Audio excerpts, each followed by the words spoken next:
Assalamualaikum warahmatullahi wabarakatuh. Kawan sahabat, jumpa lagi dengan saya Muhammad Fishing Channel. Ini hari saya cuti lah mancing kawan. Saya hari ni saya menebas kebun saya lah. Ni je dah ada musim buah balik lah. Ni sebelah ni buah manggis kan kawan.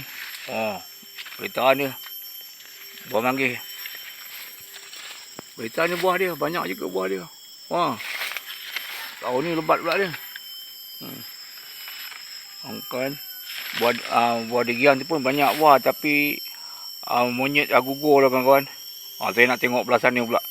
Tengok monyet banyak gugur kan dah. Kawan-kawan. Tahun ni betan juga. Betan juga buah dia banyak. Tapi itulah, kau tak jaga ni tak dapat makan ni. Saya kenalah jaga ni. Banyak tu pun dah ada yang gugur lah kawan-kawan. Monyet gugur kan. Kawan-kawan, saya dah longgok-longgok kan. Monyet gugur kan. Banyak dekat berapa biji lah. Saya ingat kalau saya kumpul-kumpulkan dekat 30 biji ni. Saya semalam tu tak dapat datang. Hari ni digugurkan. Kawan-kawan, banyak ah.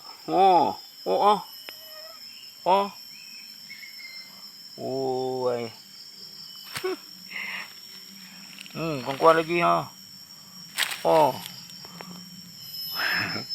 Ini kawan-kawan ni kena cuti mancing lah. Kena jaga durian ni. Kalau tak jaga ni saya tak dapat lah makan. Tahun lepas pun banyak dapat makan sebab saya jaga. Tak ada gimana. Kali ni saya nak kena jaga jugalah. Tengok berapa banyak dah. Satu kali saya kumpul-kumpul kan. Kawan-kawan. Okeylah kawan-kawan. Jumpa lagi dengan saya Muhammad Fishing Channel. Lepas cuti mancing lah kawan-kawan. Kena jaga durian ya. Okey kawan-kawan. Sekian saja konten saya. Assalamualaikum warahmatullahi wabarakatuh.